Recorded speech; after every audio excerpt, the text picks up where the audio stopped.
Isaiah Washington stood calmly as two security guards escorted him off the first-class cabin. "You've made a $700 million mistake today," he stated quietly. The flight attendant laughed dismissively. "Sure, whatever you say." Isaiah's fingers moved swiftly across his phone screen, making the call that would send shockwaves through the airline industry. Before we dive into this incredible story, let me know where you're watching from in the comments. Hit that like button if you've ever witnessed discrimination in the travel industry, and subscribe to catch more stories of justice and accountability. Now let's see how one man's dignity became worth $700 million. The morning had started like any other high-stakes day for Isaiah Washington. As CEO of TechNexus, a Fortune 500 tech company valued at $8 billion, early mornings and meticulous preparation were standard. His penthouse apartment overlooking downtown Seattle offered a panoramic view of the city coming to life as he reviewed his presentation one final time. "Mr. Washington, your car is ready," his building's concierge announced through the intercom. Isaiah straightened his custom-tailored navy suit, adjusting his crimson tie in the mirror. At 45, he maintained the athletic build from his college basketball days, though gray now peppered his short-cropped hair. His reflection showed a man who'd fought for everything he had, something the world rarely acknowledged before judging him. As his driver navigated morning traffic, Isaiah's phone buzzed. It was Amara Brooks, his executive assistant of 7 years. "Good morning, sir. Just confirming the Takeda Corp representatives landed safely last night. They'll meet you at the New York office at 4 this afternoon Eastern Time." "Thanks, Amara. Any last-minute changes to the presentation?" "No, sir. Research and development finalized the clinical trial results. The Japanese market potential looks even better than our initial projections." Isaiah nodded to himself. This $700 million deal would bring TechNexus's breakthrough AI diagnostic technology to Asian markets, potentially saving thousands of lives while boosting quarterly earnings by 22%. As the only Black-owned major tech company specializing in healthcare AI, this international expansion would cement his legacy.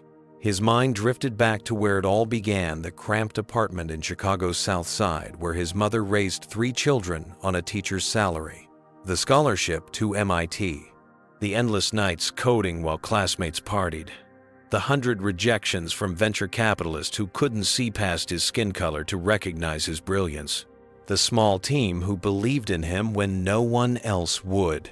Now TechNexus employed over 8,000 people, and their AI diagnostic system had reduced misdiagnosis rates in participating hospitals by 67%. This deal would bring that technology to millions more people. The car pulled up to the SkyWest Airlines terminal. Despite his success, Isaiah still experienced the familiar, subtle shifts in people's behavior when they realized who he was.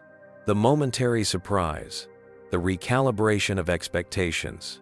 He'd learned to navigate these moments with practiced grace. At the premium check-in counter, a young attendant named Jessica recognized him immediately. "Mr. Washington, welcome to SkyWest. We're honored to have you flying with us today." She processed his first-class ticket to New York efficiently, though Isaiah noticed how her supervisor kept glancing over as if ensuring everything was being handled correctly. "Your boarding pass for seat 3, a Mr. Washington. Our first-class lounge is to your right, and boarding will begin in 45 minutes. Isaiah thanked her and headed toward security. The premium lane moved quickly, though he didn't miss the TSA agent's double take at his boarding pass and ID, the slightly more thorough inspection of his carry-on compared to the white executives ahead of him.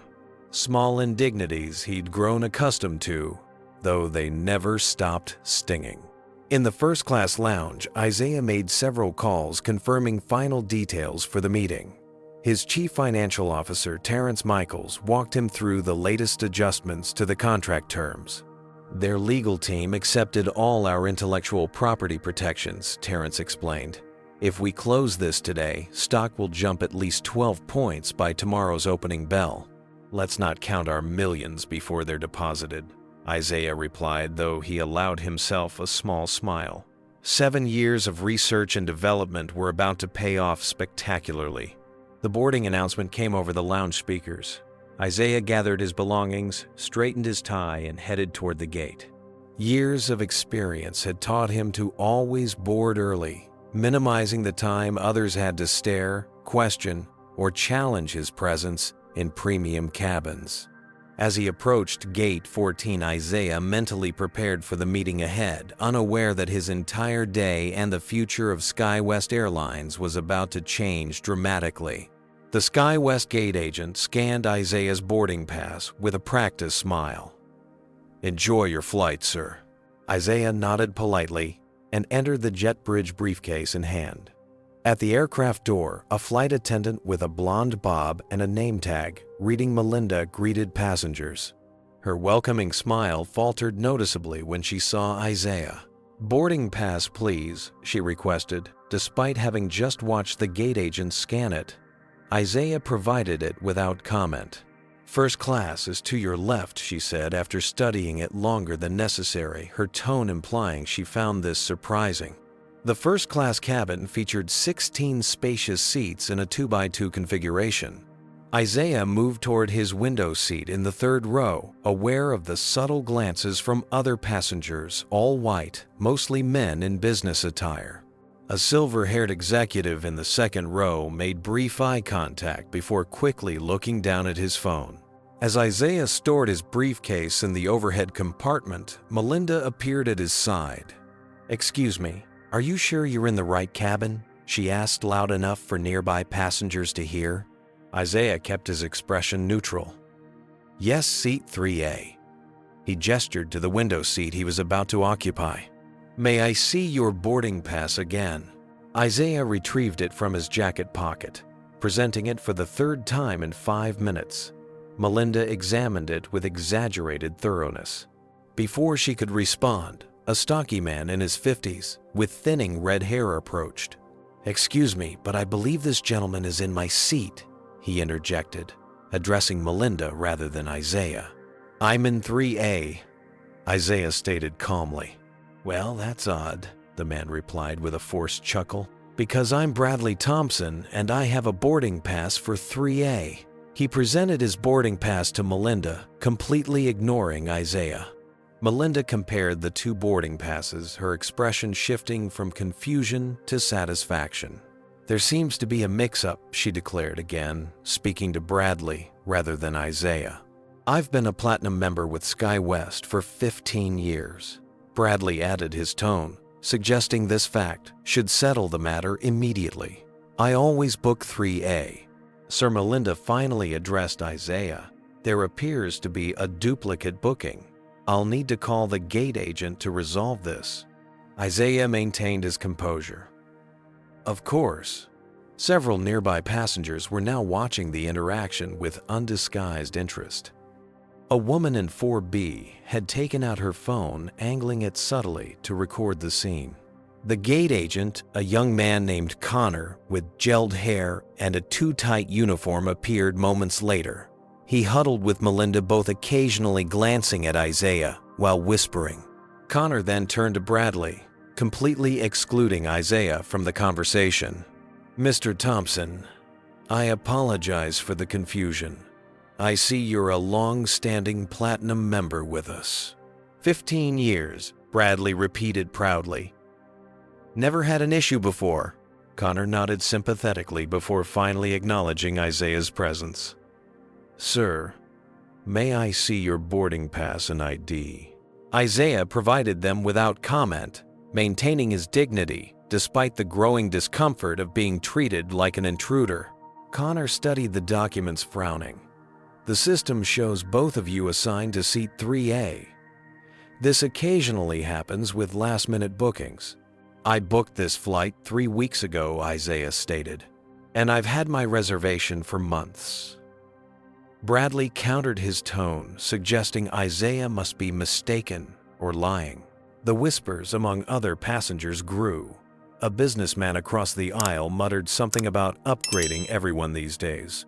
A woman in the first row shook her head disapprovingly.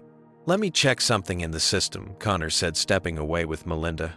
Isaiah remained standing in the aisle, conscious of being the only black person in the cabin, feeling the weight of every stare. Bradley had already placed his briefcase on seat 3A, claiming it non-verbally. The aircraft's captain, a tall man with silver-streaked hair and a name tag reading Raymond, emerged from the cockpit, apparently alerted to the situation. "What seems to be the problem?" he inquired, his gaze moving between the parties involved. Melinda quickly explained the duplicate booking. Isaiah noticed how she emphasized Bradley's platinum status while describing Isaiah only as this gentleman claiming the same seat. "I'm also a platinum member," Isaiah stated, evenly retrieving his membership card from his wallet. "I've been flying SkyWest for business weekly for the past 5 years. Captain Raymond examined Isaiah's card and boarding pass with more objectivity than the others had shown. For a moment it seemed he might approach the situation fairly. "I understand the confusion," Raymond said. "Unfortunately, we need to resolve this quickly to maintain our departure schedule." "I have an important business meeting in New York," Bradley interjected. "Can't miss it." "I also have critical business in New York," Isaiah countered. Captain Raymond glanced between them, then made a decision. "Mr. Thompson, since you've been a member for 15 years, we'll honor your seat assignment." "Sir," he addressed Isaiah, "we can accommodate you in our Economy Plus section with complimentary service, or you can take the next flight where we'll ensure you have first class." Isaiah felt the familiar burn of injustice. "Captain, my boarding pass clearly assigns me seat 3A. I'd like to speak with a supervisor before any changes are made." Raymond's expression hardened slightly. "Sir, we need to complete boarding. I've offered a reasonable solution."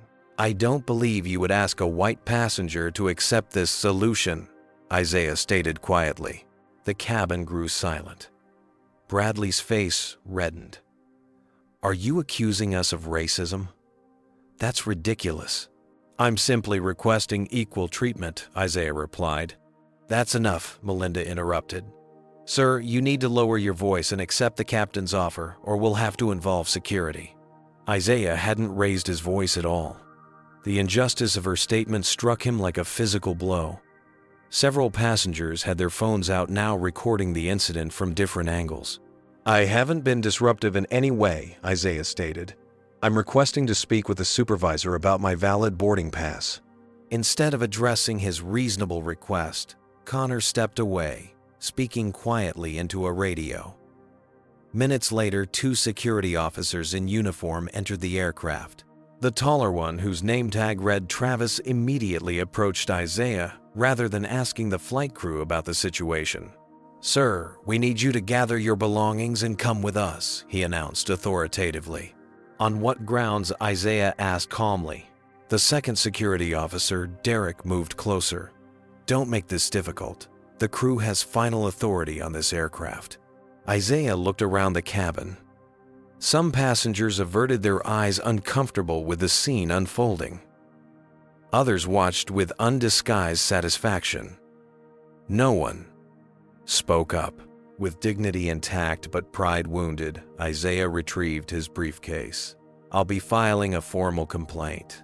"Sure you will," Melinda muttered, just loud enough for him to hear. As Travis escorted him toward the exit, Isaiah turned to Captain Raymond. "This is discriminatory treatment. Your airline will hear from my attorneys." "Empty threats won't help your case," Sir Raymond replied dismissively. As they reached the door, Isaiah delivered his parting words, voice steady despite the humiliation burning in his chest. "You've made a $700 million mistake today." Melinda laughed. "Sure, whatever you say." Isaiah was escorted through the jet bridge, the curious stares of waiting passengers adding to his humiliation. Once in the terminal, he pulled out his phone and began dialing, setting in motion events that would forever change SkyWest Airlines. The fluorescent lights of the terminal cast harsh shadows across Isaiah's face as he stood with forced composure near Gate 14. Security officers Travis and Derek hovered nearby, watching him as though he might suddenly become a threat. "Sir, you need to leave the secure area since you're no longer a ticketed passenger." Travis instructed his hand, resting meaningfully on his radio. Isaiah looked him directly in the eyes. "I paid for a first-class ticket to New York. I have valid ID and boarding pass. I've broken no laws or regulations. I'd like to speak with the station manager." "That's not happening," Derek replied flatly. "You can take it up with customer service downstairs." A small crowd had gathered, several people filming the interaction on their phones. Isaiah was acutely aware of how this looked. A well-dressed black man being treated like a criminal by airport security, and equally aware of how quickly such situations could escalate dangerously for someone who looked like him. Back on the aircraft, the situation continued to unfold. Bradley Thompson settled comfortably into seat 3A, arranging his belongings and ordering a pre-departure scotch from Melinda, who served him with a conspiratorial smile. "Glad we got that sorted," Bradley remarked loudly to the passenger beside him. "Some people just don't understand how things work." In row 4, a middle-aged woman named Diane whispered to her husband, "That poor man. They didn't even try to check the reservation properly." "Not our business," her husband muttered back. "Don't get involved." Across the aisle, a younger executive named Mark looked troubled, glancing repeatedly toward the exit where Isaiah had been escorted away. He caught Captain Raymond's eye as the pilot returned to the cockpit. "Excuse me," Captain Mark called out. "Couldn't you have checked the passenger manifest more thoroughly? That gentleman seemed to have a valid boarding pass." Captain Raymond paused, a flicker of uncertainty crossing his face. "Sir, we have procedures for handling these situations. It's been resolved." By assuming the white passenger was right and the black passenger was wrong, Mark pressed. Several passengers shifted uncomfortably. Bradley turned around, glaring. "Now, wait just a minute. This had nothing to do with race. I've had this seat reserved for months." Connor, the gate agent, hurried back on board, leaning to whisper something to Melinda. Her expression changed from smug satisfaction to slight concern. "What is it?" Captain Raymond asked, noticing their exchange. "Nothing, sir," Melinda replied quickly. "We're ready for departure." Connor looked less certain. "Actually, I just checked the reservation system more carefully. Both passengers had valid bookings for 3A. It was a system error on our end. The gentleman we removed was Isaiah Washington, CEO of TechNexus." A murmur rippled through the first-class cabin. Bradley's face paled slightly. "TechNexus, the healthcare company?" someone asked. "The Fortune 500 company worth billions," another added. Captain Raymond's professional demeanor cracked slightly. Why wasn't this information provided earlier? Connor looked uncomfortable. We didn't check thoroughly enough. Should we ask him to come back?" Melinda suggested, her confident demeanor suddenly evaporating. Captain Raymond checked his watch. "We're already behind schedule. Document the incident and file a report. Customer relations can handle it after we arrive in New York." In the terminal, Isaiah was finally allowed to speak with a customer service representative named Priya, who reviewed his information with growing alarm. "Mr. Washington, I sincerely apologize for this experience. This should never have happened. Let me book you on our next flight to New York in first class. And of course, we'll issue a full refund for today's ticket." "That doesn't address the discriminatory treatment I received," Isaiah replied evenly. "I was publicly humiliated based on assumptions made about me because of my race." Priya lowered her voice. "Sir, I completely understand. If you'd like to file a formal complaint, I can begin that process right now." "I'll be doing more than filing a complaint," Isaiah stated, pulling out his phone again. "I need to make several calls. When is your next flight to New York?" "There's one departing in 90 minutes, sir. I can confirm you in first class right away."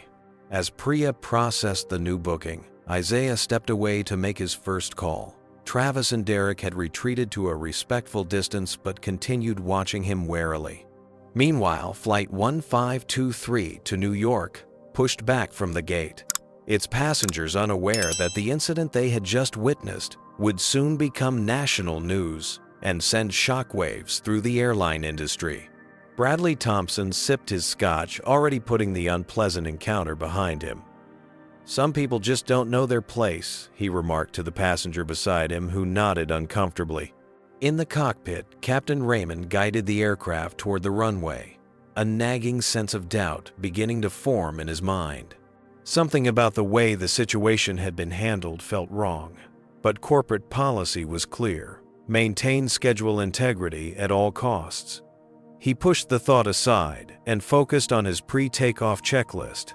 Back in the terminal, Isaiah's voice remained calm as he spoke into his phone, but the determination in his eyes would have made anyone at SkyWest Airlines very, very nervous had they been paying attention. The aircraft engines roared to life, drowning out any second thoughts the crew might have been having. As they accelerated down the runway, none of them realized their careers and their company's future had just been irrevocably altered by a $700 million mistake. "Amara, I need you to listen carefully," Isaiah said into his phone, his voice steady despite the adrenaline still coursing through his system.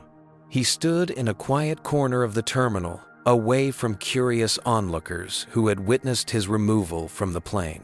"I won't be making the 4 o'clock meeting with Takeda Corp." "Sir, what happened?" Amara's concerned voice came through clearly. Isaiah detailed the incident succinctly, his words measured but direct. "I was just removed from my first-class seat and escorted off a SkyWest flight, despite having a valid boarding pass and platinum status. The white passenger who claimed my seat was given preference without proper verification." 6,000 miles away in Tokyo, the boardroom of Takeda Corporation fell silent as Amara relayed the situation to Mr. Hideki Takeda and his executive team.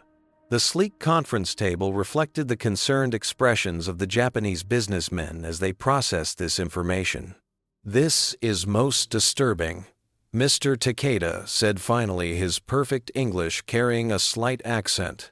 "Mr. Washington is the CEO of an $8 billion company, yet he was treated this way." "Unfortunately, yes," Amara confirmed. "Mr. Washington is rebooking on another flight, but will miss today's scheduled meeting." Mr. Takeda exchanged glances with his chief financial officer. "Please inform Mr. Washington that we are willing to reschedule. However, this incident raises concerns about American business culture that we must discuss before finalizing our partnership."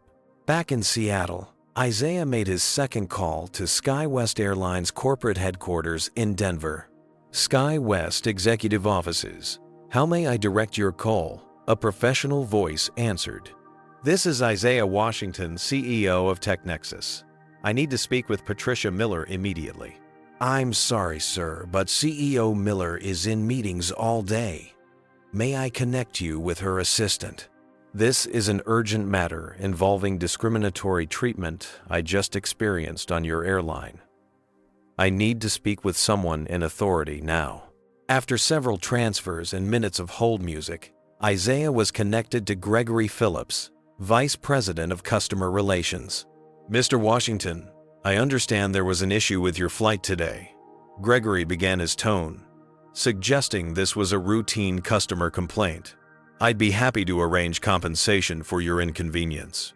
"Mr. Phillips, what happened today goes far beyond an inconvenience," Isaiah replied, his voice ice cold. "I was publicly humiliated and discriminated against by your staff who made assumptions based on my race rather than properly verifying my valid first-class booking. I assure you, sir, SkyWest does not discriminate." "Save the prepared statement," Isaiah interrupted. "I'm not interested in platitudes, or miles, or vouchers. I'm calling to inform you that as a result of today's incident, I will be postponing a $700 million international deal that I was flying to New York to finalize." Gregory's tone shifted immediately. "$700 million, I don't understand how that relates to..." The Japanese executives I was meeting are now questioning whether to partner with an American company after learning how your airline treated me. Additionally, I've instructed my legal team to prepare for action against SkyWest for racial discrimination. Silence hung on the line for several seconds. Mr. Washington, perhaps we should discuss this matter directly with CEO Miller. Let me see if I can reach her immediately. You do that, Isaiah replied. Meanwhile, I suggest you check social media. The incident was filmed by multiple passengers. As if on cue, Isaiah's phone buzzed with a news alert. Breaking: Black Fortune 500 CEO removed from first class, while white passenger takes his seat. Number SkyWest racism trending. In the terminal, Isaiah made his third call to his chief legal counsel, Serena Richardson. Serena, I need a full team mobilized. I've just experienced textbook discrimination on SkyWest Airlines, and I want to pursue every available legal avenue. Have you ever been in a situation where you were judged based on your appearance rather than your credentials? Comment 1 if you've experienced discrimination while traveling. Like this video if you believe corporations should be held accountable for discriminatory practices, and subscribe to see more stories of justice and accountability. What would you have done in Isaiah's position? Would you have quietly accepted the solution offered by the airline, or stood your ground? Let's continue this story and see the massive consequences that followed one airline's $700 million mistake. Patricia Miller's corner office on the 20th floor of SkyWest Denver headquarters offered a stunning view of the Rocky Mountains, but she had no time to appreciate it. Her phone hadn't stopped ringing for the past hour. How bad is it, she demanded of Marcus Jenkins, her chief communications officer, who had rushed in without knocking. Marcus placed his tablet in front of her, displaying a real-time stock ticker. SkyWest shares had opened at $83.47 that morning. They now hovered at $71.22 and continued falling. We've lost over 12% already, he reported grimly. The video from the plane has gone viral. 3 million views in the past hour alone. Every major news outlet is picking it up. Patricia clicked through the news coverage on her monitor. Headlines screamed across the screen. Black CEO humiliated SkyWest kicks Fortune 500 executive off flight flying. While black, Isaiah Washington of TechNexus removed from first-class SkyWest stock in free fall as discrimination video goes viral. Where's our statement? Patricia demanded, pushing back her perfectly styled silver bob. Legal is still reviewing it. They're concerned about admitting liability. I don't care. Get something out now. We're hemorrhaging value by the minute. As if to emphasize her point, the stock ticker updated $70.58. Down the hall, the SkyWest social media team was drowning in a tsunami of negative comments. The hashtag number SkyWest racism had become the top trending topic worldwide, with celebrities, politicians, and business leaders all weighing in.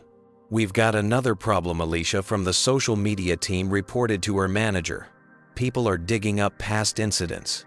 There's a thread compiling dozens of discrimination complaints against us from the past 5 years. In New York, Bradley Thompson exited the aircraft with a strange feeling in his stomach. The whispers and glances from other passengers had continued throughout the flight. As he turned on his phone, it exploded with notifications. Bradley, are you the man in this video?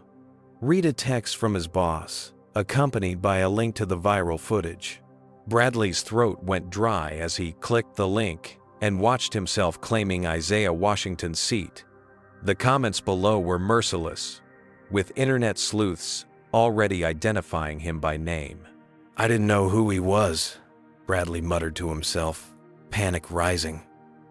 How was I supposed to know?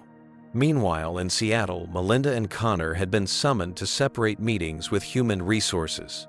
Both sat nervously in waiting areas, watching their phones light up with messages from colleagues who had seen the video.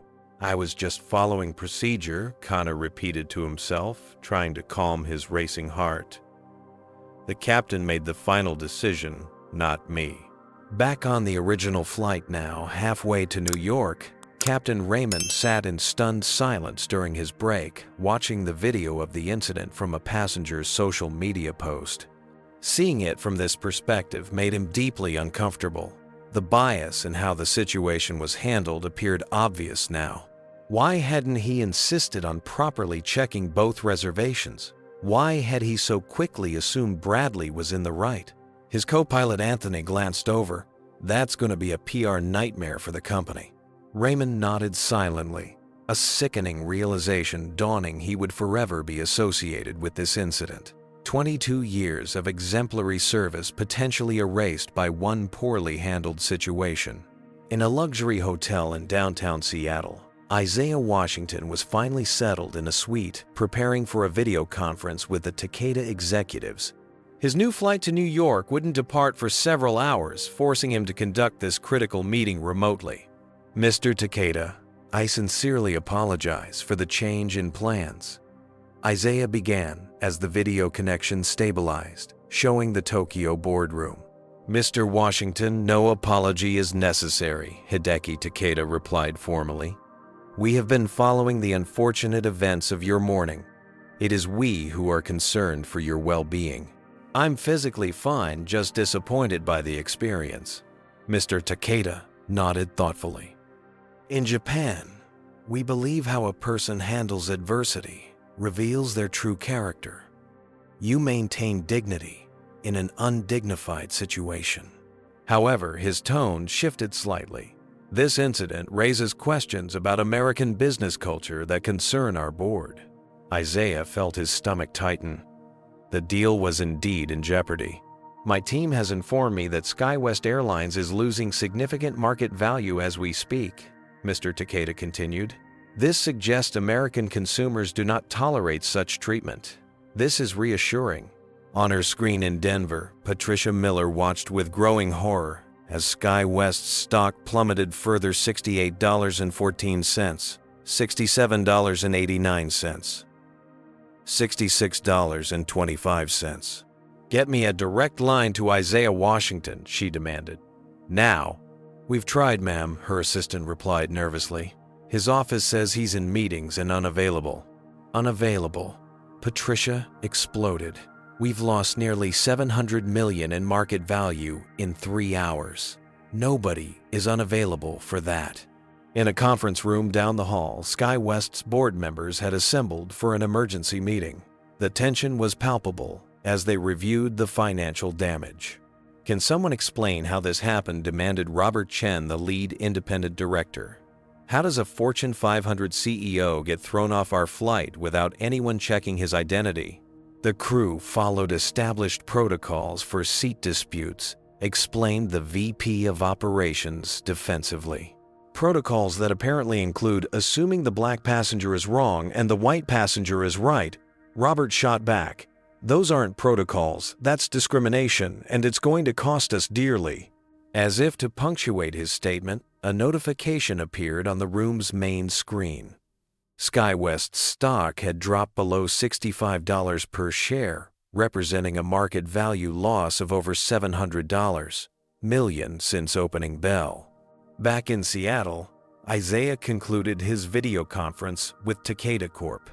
The Japanese executives had agreed to postpone their final decision on the partnership for 1 week, not the outcome Isaiah had hoped for, but not an outright rejection either.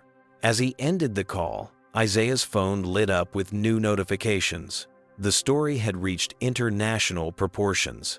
Competing airlines were already reaching out, offering him lifetime premium status and public statements of support.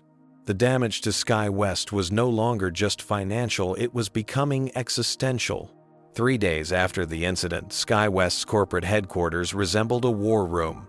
Teams of lawyers, PR specialists, and executives huddled in conference rooms, phones rang constantly, and the atmosphere crackled with tension. In the largest conference room, Patricia Miller stood before a digital dashboard tracking the ongoing crisis.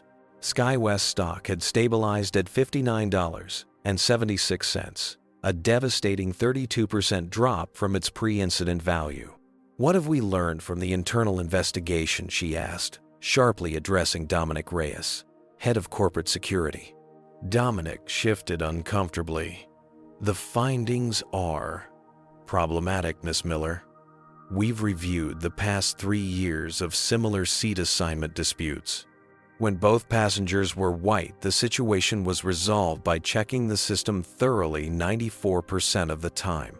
When one passenger was a person of color, that happened only 41% of the time." A heavy silence fell over the room. "There's more," Dominic continued reluctantly. "We found 73 formal complaints alleging racial discrimination filed against SkyWest in the past 5 years. 68 were resolved with standard compensation packages and NDAs. 5 are still pending." "Why wasn't I informed about this pattern?" Patricia demanded, her face flushing. Janet Myers, the chief legal officer, spoke up. "The complaints were handled at the customer relations level. They never reached executive review because individually they were classified as routine customer service issues." "Routine?" Patricia repeated incredulously. "There's nothing routine about discrimination. The system was designed to resolve complaints quickly and quietly," Janet admitted. "In retrospect, we should have been looking for patterns." Across the country in New York, Isaiah Washington sat in the offices of Blackwell and Chen, one of the nation's top civil rights law firms. Serena Richardson, TechNexus's chief counsel, sat beside him as attorney Michael Blackwell outlined their legal options. "We have 3 avenues," Michael explained, gesturing to documents spread across the conference table. "First, a straightforward discrimination suit under Title II of the Civil Rights Act. Second, a class action approach. We've already been contacted by 36 other individuals claiming similar treatment by SkyWest. Third, a corporate harm claim given the impact on your Takeda negotiations." Isaiah considered these options thoughtfully. What's most likely to create systemic change at SkyWest and potentially other airlines?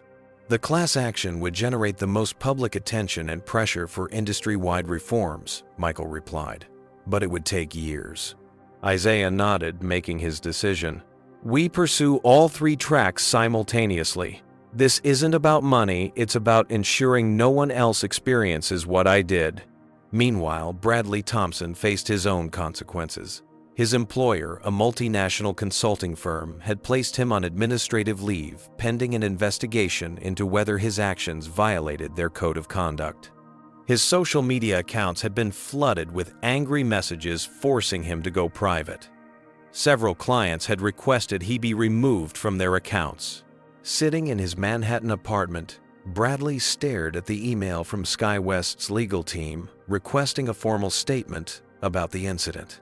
The reality of his situation was finally sinking in. His casual entitlement had not only humiliated a respected CEO, but potentially implicated him in a major discrimination lawsuit. With trembling hands, he began typing his response, admitting something he hadn't even acknowledged to himself. He had deliberately created confusion about the seat assignment, assuming staff would automatically side with him over the billed time. Black passenger. Back in Seattle, Captain Raymond sat across from his union representative in a disciplinary hearing. The airline had stopped short of termination but was considering a 6-month suspension. "I should have verified both boarding passes properly," Raymond admitted, his voice heavy with regret. "In 22 years of flying, I've never made a mistake like this." "The company is looking for scapegoats," his union rep argued.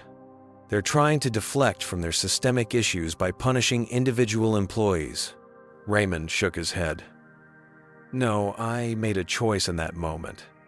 I saw a well-dressed black man being questioned, and I defaulted to assuming he was in the wrong without proper verification. That's on me." In Denver, SkyWest's board of directors had convened again. The mood was grim as they reviewed the legal department's assessment of their vulnerability. "The evidence suggests we will not prevail if this goes to trial." Janet Myers concluded her presentation. "Mr. Washington has declined our initial settlement offer of $5 million. His representatives made it clear this isn't about money. "What is it about then?" demanded Thomas Harrington, the board chairman. "Systemic change," Janet replied. His team provided a list of demands, including a complete overhaul of our training programs, diversity in senior leadership, and a transparent third-party audit of all discrimination complaints. Thomas scoffed. "That's ridiculous. We can't let a passenger dictate corporate policy." Robert Chen, who had been quiet until now, leaned forward.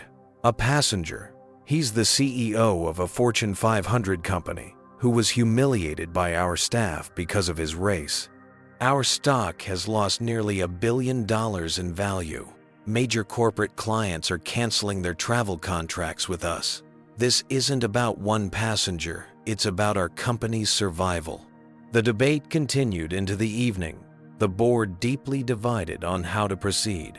Meanwhile, on social media, the story continued to evolve. New footage had emerged showing moments not captured in the original viral video, including Captain Raymond's dismissive response to Isaiah's discrimination concerns.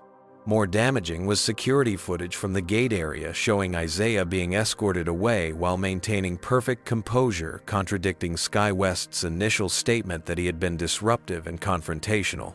Patricia Miller's team had attempted damage control, with a carefully worded apology published as a full-page advertisement in major newspapers.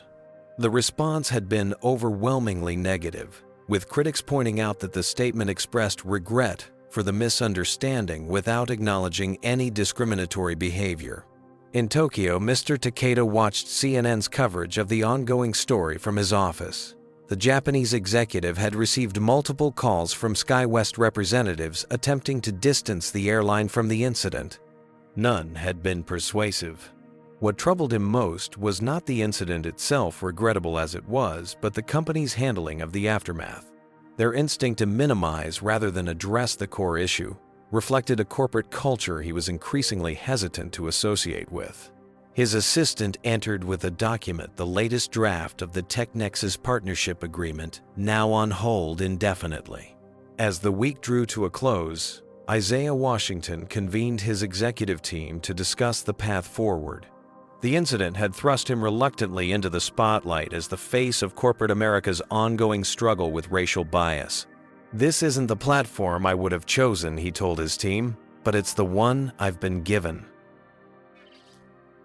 How do we use this moment to create meaningful change?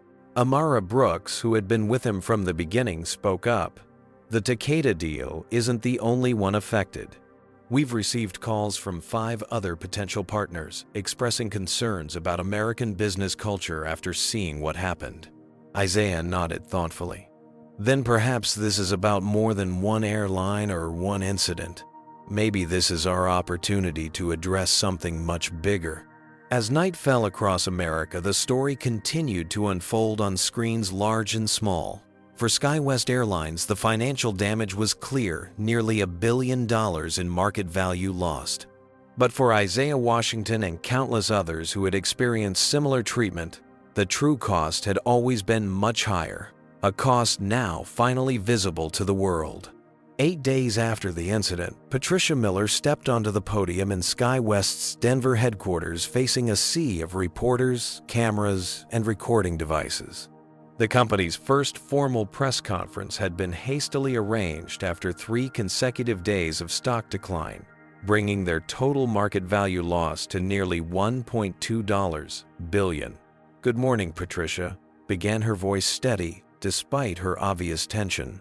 "I want to thank you all for coming today. SkyWest Airlines acknowledges the unfortunate incident involving Mr. Isaiah Washington and wishes to express our regret for any distress caused." The carefully worded statement continued for several minutes, filled with corporate jargon about reviewing procedures and recommitting to customer service excellence. Noticeably absent was any direct acknowledgement of racial discrimination or specific plans for addressing it. As Patricia concluded her prepared remarks, the room erupted with questions. "Miss Miller, why hasn't SkyWest directly addressed the racial discrimination aspect of this incident?" called out a reporter from the Washington Post. Patricia's smile tightened. As I stated, we regret any misunderstanding that occurred. Our investigation is ongoing, and it would be premature to characterize the nature of the incident before. It's been over a week, interrupted a CNN correspondent. The footage clearly shows discriminatory treatment. Why is SkyWest reluctant to call this what it was? We take all allegations seriously, Patricia responded mechanically. SkyWest has a long-standing commitment to diversity and inclusion. A reporter from Black Enterprise magazine stood up. Yet your executive leadership team and board of directors are 93% white.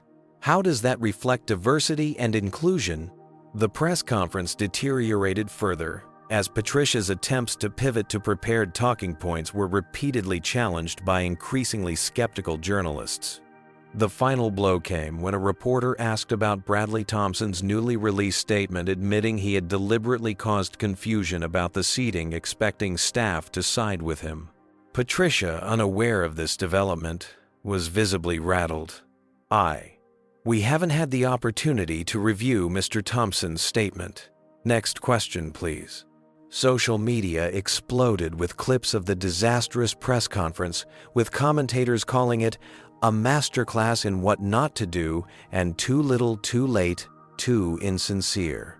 In boardrooms across America, corporate travel managers were making decisions that would further devastate SkyWest's bottom line. Johnson & Johnson, Adobe, and Microsoft had already suspended their corporate contracts with the airline. By afternoon, Goldman Sachs, McKinsey, and Amazon had joined them.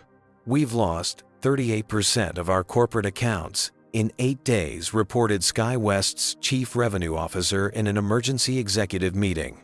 At this rate, we're looking at potential bankruptcy within 6 months. Meanwhile, Isaiah Washington had published a thoughtful opinion piece in the Harvard Business Review titled "The High Cost of Flying While Black." The article went beyond his personal experience to examine the broader implications of racial bias in customer service across industries. When companies train employees to prioritize certain customers over others, whether explicitly or implicitly, they create systems where bias flourishes. Isaiah wrote, "The true cost isn't measured in stock prices or legal settlements, but in human dignity." The piece was being shared widely across business schools and corporate training departments, with several major companies announcing reviews of their own customer service protocols in response. Competing airlines sensed blood in the water. Delta announced an expanded diversity training program for all customer-facing staff. United introduced a new verification protocol for resolving seating disputes. American Airlines publicly offered Isaiah lifetime executive platinum status. In Tokyo, Hideki Takeda called an unexpected press conference of his own. Speaking in measured tones, he announced that Takeda Corporation was postponing all new business partnerships in the United States pending a comprehensive review of American corporate culture practices. "We seek partners who demonstrate respect and integrity at all levels of operation," Mr. Takeda stated. "Recent events have raised concerns that require thoughtful evaluation." The announcement sent ripples through international business circles. Japanese investment in U.S. companies had been increasing steadily for years. This public expression of hesitation signaled potential broader economic consequences. Back at SkyWest headquarters, Patricia Miller faced the board in a closed-door session that lasted well into the night. The discussion was heated, with several members calling for her resignation. "Your handling of this crisis has been catastrophic," Thomas Harrington stated bluntly. "The press conference today made everything worse." "I followed the crisis management playbook," Patricia defended herself. "Legal advised against admitting discrimination to limit our liability." "And how's that working out?" Robert Chen shot back. "We've lost over $1 billion in value, our reputation is in tatters, and we're still facing multiple lawsuits." "Sometimes the right ethical decision is also the right business decision." By midnight, the decision was made. Patricia Miller would step down as CEO effective immediately. Chief Operating Officer James Winters would serve as interim CEO while the board conducted a search for new leadership with diversity experience, now listed as a key qualification. As dawn broke over America, the next day, Isaiah Washington found himself in an unexpected position of influence. His phone had been ringing constantly with calls from corporate leaders seeking advice on addressing bias in their organizations. Civil rights organizations were requesting his partnership on new initiatives. Business schools were inviting him to speak about leadership in times of crisis.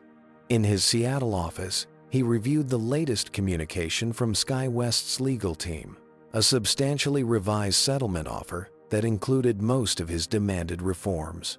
The airline was clearly desperate to resolve the situation before further damage occurred. "What do you think?" he asked Serena Richardson, who sat across from his desk, reviewing the same document. "They're giving us almost everything we asked for," she replied thoughtfully. "The independent audit of past complaints, the revised training programs, the diversity commitments in hiring. The only sticking point is their insistence on an NDA." Isaiah shook his head firmly. "No confidentiality agreements. That's how these issues persist. Silence protects the perpetrators, not the victims." Serena nodded in agreement. "I'll communicate that back to them. But Isaiah, we should recognize this is still a substantial victory. They're offering real structural changes." "It's only a victory if it creates lasting change," Isaiah replied. "Not just at SkyWest, but across the industry. That's the standard by which we should measure success." As they continued discussing, strategy news alerts appeared on both their phones. SkyWest stock had dropped another 7 points, following Patricia Miller's resignation announcement, bringing the total market value loss to approximately $1.4 billion. The $700 million mistake had doubled, then doubled again, and the full cost to the airline, to the industry, and to society was still being calculated. The conference room on the 42nd floor of Manhattan's SkyWest corporate offices had been prepared with meticulous attention to detail. Fresh flowers adorned the center of the polished mahogany table. Personalized leather portfolios sat at each place setting. Crystal water glasses caught the morning sunlight streaming through floor-to-ceiling windows. It was exactly 1 month after the incident, and SkyWest's leadership team awaited the arrival of Isaiah Washington and his representatives for their first face-to-face meeting. James Winters, the interim CEO, straightened his tie nervously. Beside him sat Janet Myers, Chief Legal Officer, Marcus Jenkins, Chief Communications Officer, and 2 newly hired executives, Dr. Vanessa Rodriguez, Chief Diversity Officer, and Terrell Banks, Senior VP of Customer Experience. "Remember, our goal today is resolution," James reminded his team quietly. "The board has authorized us to make significant concessions if necessary." The door opened and Isaiah Washington entered, accompanied by Serena Richardson, Michael Blackwell, and 2 additional attorneys.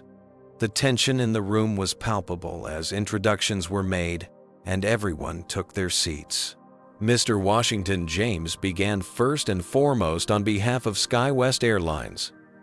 "I want to express our sincere apology for the treatment you experienced on our flight last month. It was unacceptable, discriminatory, and contrary to the values we aspire to uphold." Isaiah nodded once, his expression revealing nothing.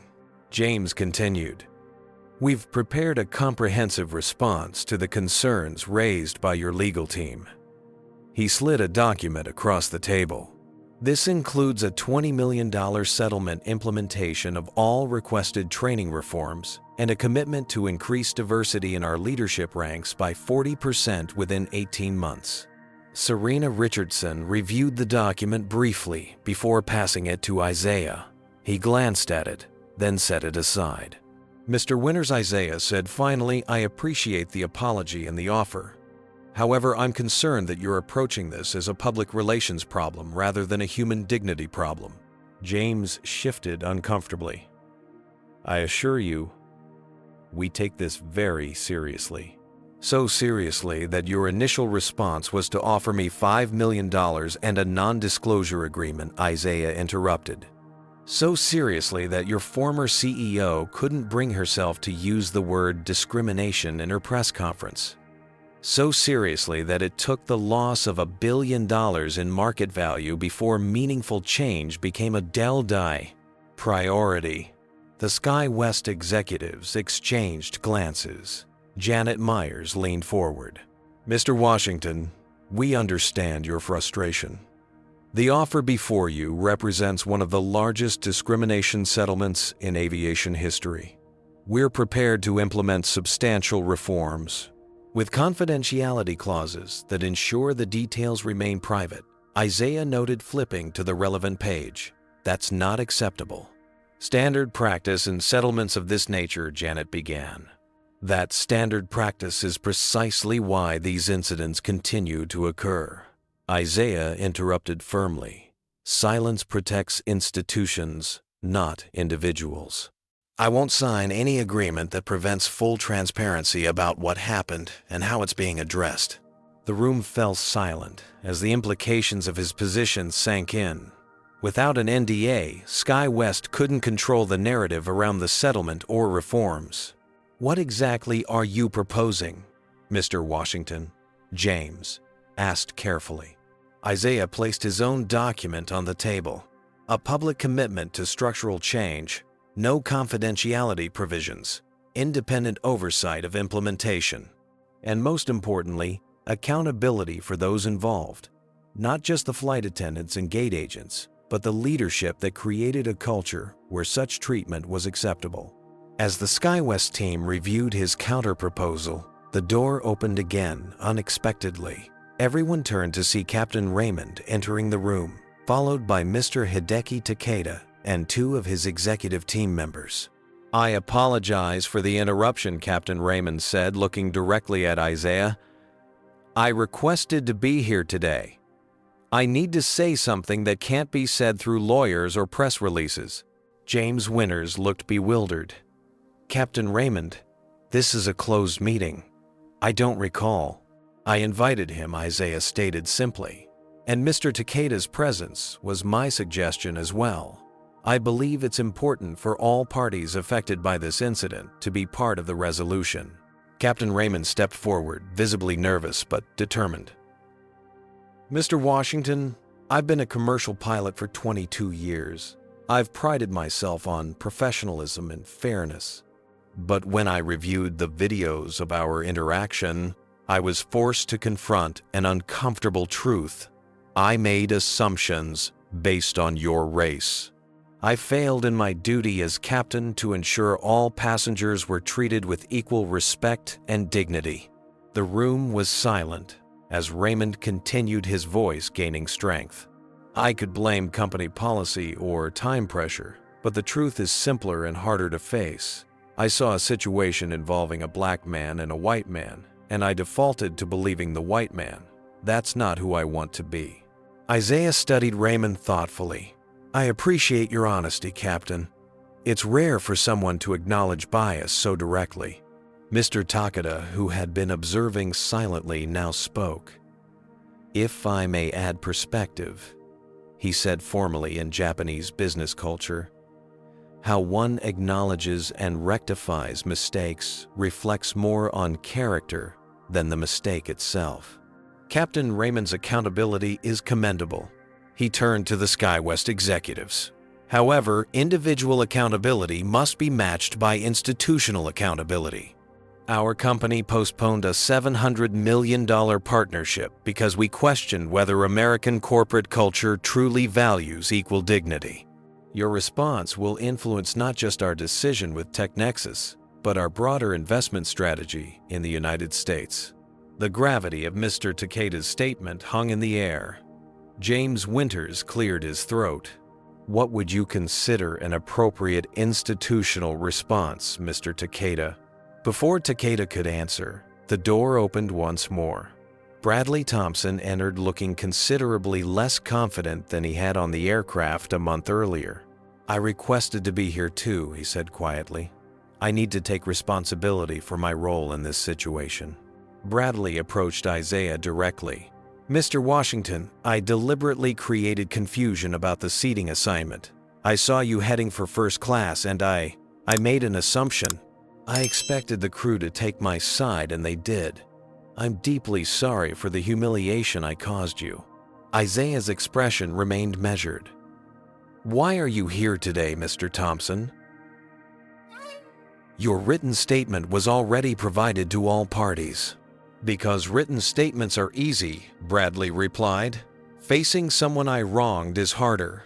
And because I've learned that true accountability requires more than private apologies. The atmosphere in the room had shifted dramatically.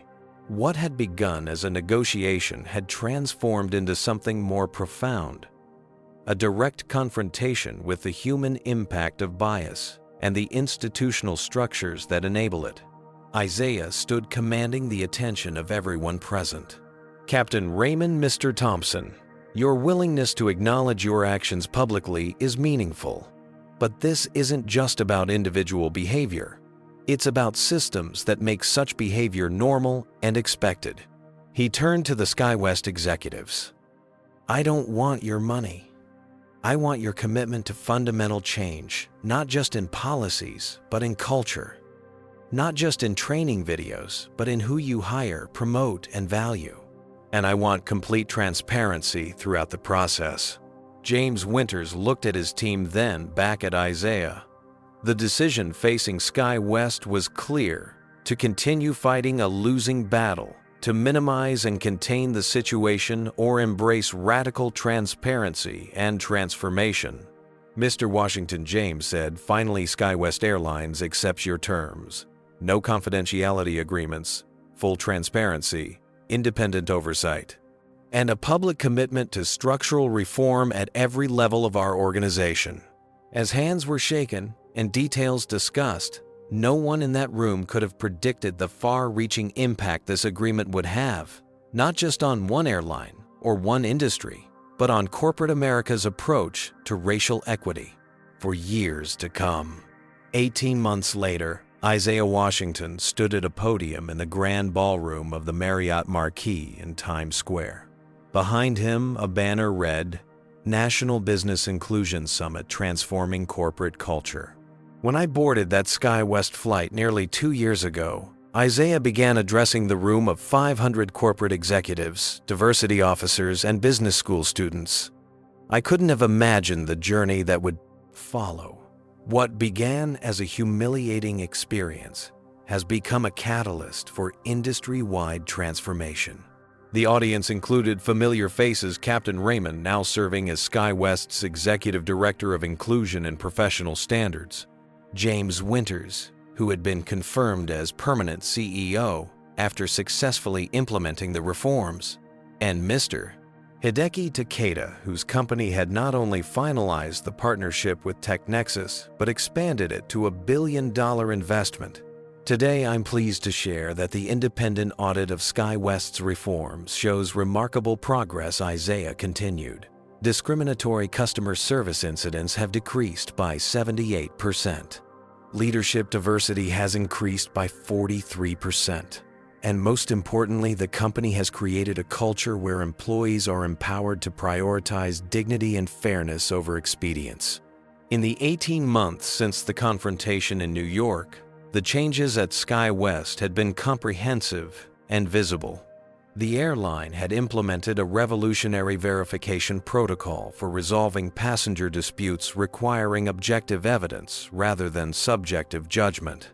Every employee had undergone intensive bias recognition training, developed in partnership with leading civil rights organizations.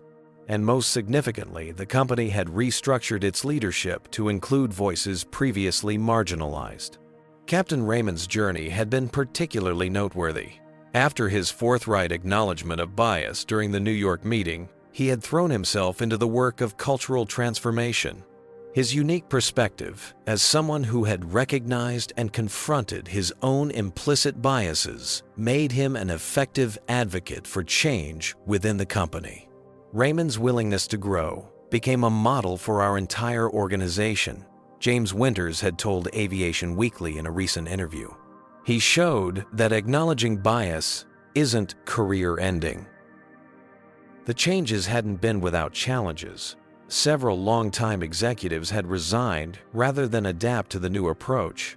Shareholders had initially questioned the substantial investment in reform, but as SkyWest's reputation recovered and corporate clients returned, the business case had become undeniable. The company's stock had not only rebounded but reached new highs, up 32% from pre-incident levels. More surprising was the transformation of Bradley Thompson. After facing significant professional consequences, including the loss of his position at his consulting firm, he had dedicated himself to understanding the biases that had shaped his behavior. Today, he led workshops, helping white professionals recognize and address entitlement in corporate spaces. "My moment of public shame could have been my endpoint," Bradley told the audience during a panel discussion. Instead, it became the beginning of a journey toward genuine allyship. "I'm still learning, still making mistakes, but I'm committed to the process." For Melinda and Connor, the flight attendant and gate agent involved in the original incident, the paths had diverged. Connor had embraced the reforms, completed additional training, and now served as a peer educator for other customer service staff. Melinda had chosen to leave the company unable or unwilling to adapt to the new expectations. The most far-reaching impact, however, had been on the broader airline industry and corporate America. What became known as the SkyWest Standard had been adopted by multiple major airlines. The transparency requirements that Isaiah had insisted upon meant that the details of the reforms, successes, and failures alike were publicly available, creating a roadmap for other organizations. The traditional approach to discrimination incidents has been deny, defend, and settle in secret, Isaiah explained to the summit attendees. That approach ensures the next incident is inevitable. By insisting on transparency and accountability, we created the conditions for lasting change. The TechNexus-Takeda partnership had flourished under this new paradigm.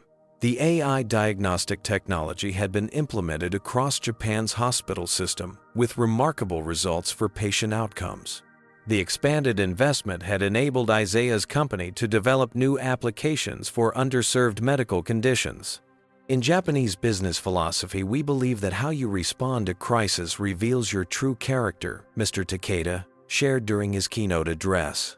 SkyWest's transformation demonstrated authentic commitment to improvement, making them a stronger partner than they would have been without the incident. As the summit concluded, Isaiah found himself reflecting on the journey. The $700 million mistake had ultimately created billions in value, not just financial, but human. The scholarship foundation he had established, using the settlement funds, which he had eventually accepted, on condition it be publicly disclosed and directed toward education, had already supported 50 minority business students. Outside the conference center, Isaiah encountered a young black entrepreneur who approached him hesitantly. "Mr. Washington, I'm Derek Hayes. I just wanted to thank you. I was on that SkyWest flight sitting in economy watching what happened to you. I'd experienced similar treatment so many times, but seeing someone with your stature stand up against it changed something for me. It's why I finally launched my tech startup." Isaiah smiled, extending his hand. "The measure of progress isn't what happens in boardrooms, Derek. It's what happens in everyday interactions, where dignity is either honored or denied. Tell me about your startup." As they walked together toward a coffee shop, Isaiah reflected on the true transformation. Not the policies or programs or press releases, but the subtle shift in how people recognized and valued one another's humanity. On his flight home that evening, Isaiah settled into seat 3A in first class. The flight attendant checking his boarding pass smiled with genuine warmth. "Thank you for flying with us, Mr. Washington. It's an honor to have you on board." He nodded appreciatively, recognizing that the true victory wasn't the respect he personally received, but the possibility that the same dignity would be extended to every passenger, regardless of their name recognition title or appearance. As the plane reached cruising altitude, Isaiah opened his laptop to review messages from his team. Among them was a notification that SkyWest stock had closed at a record high that day, the company now worth nearly $3 billion more than before the incident that had threatened to destroy it. $700 million had been a devastating price to pay for discrimination. But as it turned out, dignity and equality had proven even more valuable. This story illustrates powerful truths about dignity, accountability, and institutional change. When Isaiah Washington refused to accept discrimination as business as usual, he created a catalyst for transformation that extended far beyond one incident. The true heroes aren't just those who experience injustice but have the courage to demand better. They also include people like Captain Raymond, who acknowledge their biases and work to overcome them. The $700 million mistake reveals how discrimination isn't just morally wrong, it's bad business. Companies that tolerate bias risk their reputation, partnerships, and financial stability. True leadership means addressing systemic issues rather than hiding behind legal settlements and NDAs. Perhaps most importantly, this story reminds us that change requires both individual accountability and institutional reform. One person standing firm against injustice can create a ripple effect, but lasting transformation happens when systems evolve to protect human dignity as their highest priority. Have you ever witnessed discrimination and wished you had spoken up? Share your experience in the comments below. If you believe businesses should prioritize dignity over expediency, hit that like button to show your support. Subscribe for more stories about justice, accountability, and transformation in today's world. Don't forget to share this video with someone who needs encouragement to stand up for what's right, even when it's difficult. Thank you for joining this important conversation together. We can create a world where everyone is treated with the respect they deserve, regardless of their appearance or background.